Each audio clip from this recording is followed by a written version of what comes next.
চাণক্য ছিলেন একজন প্রাচীন ভারতীয় গুরু, দার্শনিক এবং রাজ উপদেষ্টা। তিনি প্রাচীন তক্ষশিলা বিশ্ববিদ্যালয়ে অর্থনীতি ও রাষ্ট্রনীতির অধ্যাপক ছিলেন। তিনি মৌর্য সম্রাট চন্দ্রগুপ্ত মৌর্যের উত্থানে প্রধান ভূমিকা গ্রহণ করেছিলেন। তিনি তরুণ চন্দ্রগুপ্তকে শিক্ষা দিয়েছিলেন। মৌর্য সাম্রাজ্য ছিল ভারতীয় উপমহাদেশের নথিভুক্ত ইতিহাসের প্রথম সর্বভারতীয় সাম্রাজ্য। নিম্নে চাণক্য পণ্ডিতের কিছু অমূল্য বাণী উল্লেখ করা হলো, যেগুলো আমাদের বাস্তব জীবনে অনেক কাজে লাগবে। 3টি বিষয়ে সন্তেষ বিদেহ নিজের পত্নীতে, ভোজনে এবং ধনে, কিন্তু অধ্যয়ন, জপ আর ধ্যান, এই 3 বিষয়ে যেন কোনো সন্তোষ না থাকে। বাল, বৃদ্ধ, যুব যেই হোক না কেন, অতিথি, গুরু, জ্ঞান তারই সেবা করা হলো গৃহস্থের রীতি। যারা পরিশ্রমী তাদের জন্যে কোনো কিছুই জয় করা অসাধ্য নয়। শিক্ষিত কোনো ব্যক্তির জন্য কোনো দেশই বিদেশ নয়। মিষ্টভাষী কোনো মানুষের কোনো শত্রু হয় না। যে রাজা শত্রুর গতিবিধি সম্পর্কে ধারণা করতে পারে না এবং শুধু অভিযোগ করে যে তার পিঠে ছুরির আঘাত করা হয়েছে, তাকে সিংহাসনচ্যুত করা উচিত। মনের বাসনাকে দূরীভূত করা উচিত নয়। এই বাসনাগুলোকে গানের গুঞ্জনের মতন কাজে লাগানো উচিত। বিরাট পশুপালের মাঝেও শাবক তার মাকে ঠিকই খুঁজে পায়। অনুরূপভাবে যে কাজ করে অর্থ সবসময় তাকেই অনুসরণ করে। মন হলো খাঁটি পবিত্র স্থান, আর মন যদি খাঁটি হয় তাহলে পবিত্র স্থানে গমন করা অর্থহীন। অন্তঃশ্বাস শূন্যদের উপদেশ দিয়ে কিছুই ফল হয় না। মলয় পর্বতের সংঘর্ষে বাঁশ চন্দনে যেমন পরিণত হয় না। অবহেলায় কর্ম নাশ হয়, যথেচ্ছ ভোজনে কুল নাশ হয়, যানজায় সম্মান নাশ হয়, আর দারিদ্রে বুদ্ধি নাশ হয়।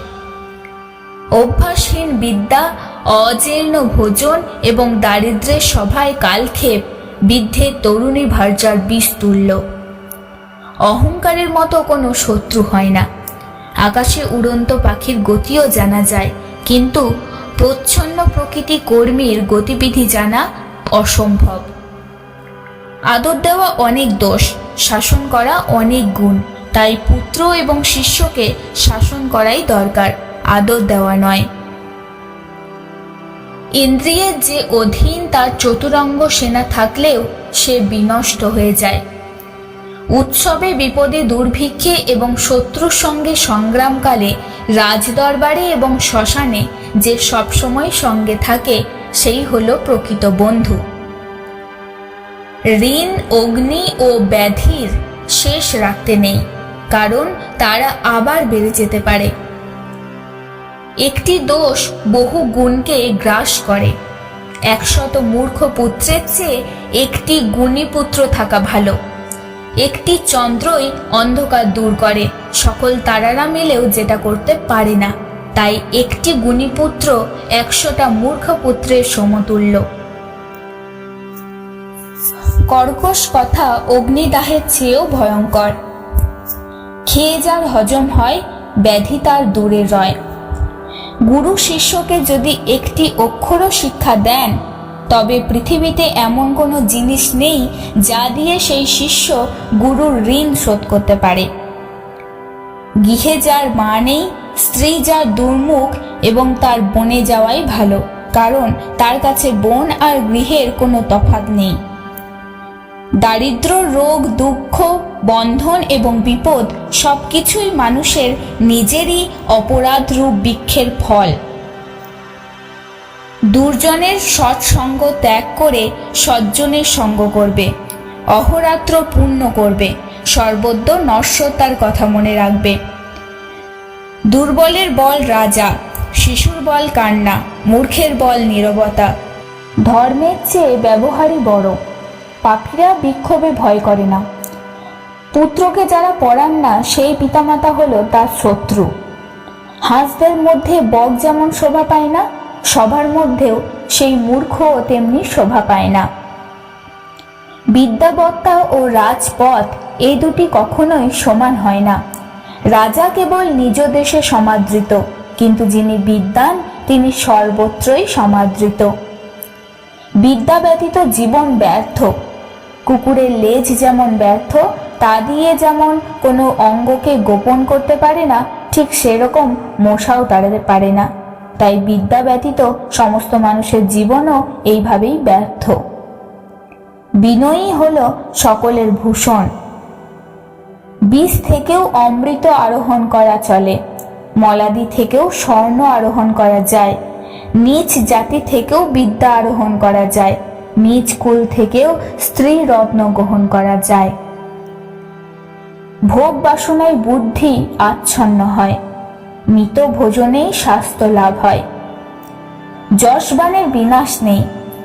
যারা রূপ যৌবন সম্পন্ন এবং উচ্চকুল জাত হয়েও বিদ্যাহীন, তারা সুবাসহীন পলাশ ফুলের মতন বেমানান।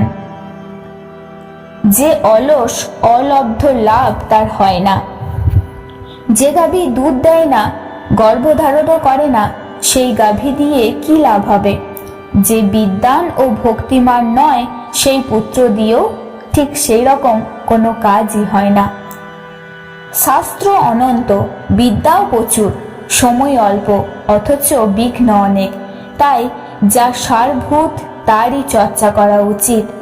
হাঁস যেমন জল মিশ্রিত দুধ থেকে শুধুমাত্র দুধটুকুই তুলে নেয়, ঠিক সেই রকম সমস্ত সার গ্রন্থ থেকে তার আকরটুকু তুলে নিলেই যথেষ্ট। সুবেশভূষিত মূর্খকে দূর থেকেই দেখতে ভালো। যতক্ষণ সে কথা না বলে ততক্ষণই তার শোভা পায়, কথা বললেই তার মূর্খতার প্রকাশ পায়।